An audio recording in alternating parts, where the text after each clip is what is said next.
prochain orateur, c'est Son Excellence M. Fawa Mani, ministre de l'Éducation, de la Jeunesse et des Sports de Tuvalu. Vous avez la parole.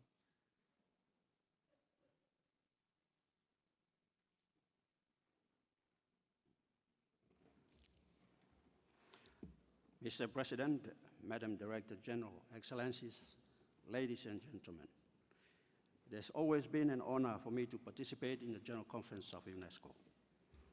Let me first congratulate the organization on its 70th anniversary and Mr. President on your election to this very important post. I wish you every success in your new role.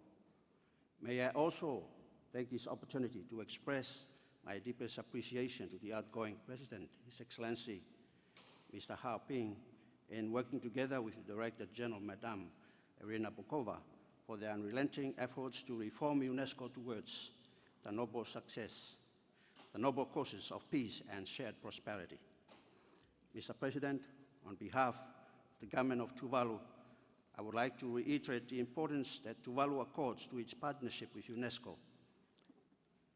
Indeed, our National Development Plan, TK2, recognizes the effect of climate change, youth developments, the inclusive of education in all its diverse forms, the development of the ICT sectors, and the promotion of a world-class culture for the attainment of the ultimate goal of developed country status.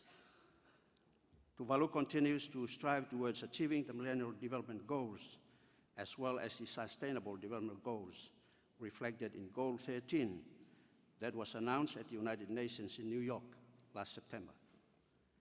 The Pacific World Heritage Action Plan 2010 to 2015 aims to increase in-country capacity at all levels, inclusive of indigenous people, to develop best practices, management plans, and arrangements to ensure effective protection of Pacific heritage sites in a way that takes into account and recognizes traditional knowledge and conservation practices for land, air, and seas.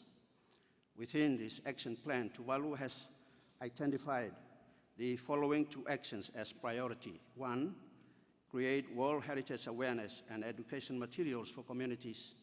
And two, hold training workshops in World Heritage for governmental agencies involved in cultural and natural heritage.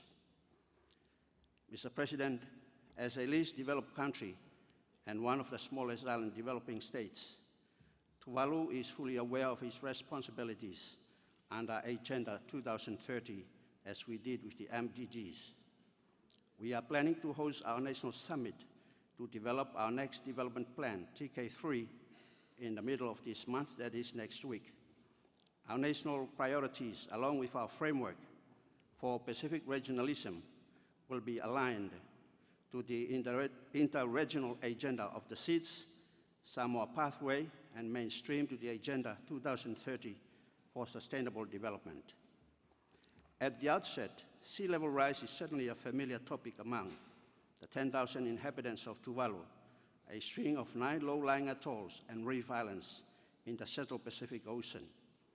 Early in March this year, Tropical Cyclone Pam devastated Tuvalu, given its low elevation and small size. The devastation was significant and cross-sectoral. This confirms our vulnerability to increasing occurrences and severity of natural disasters. On that note, Tuvalu welcomes external assistance to address the adverse aftermaths of TC-PAM.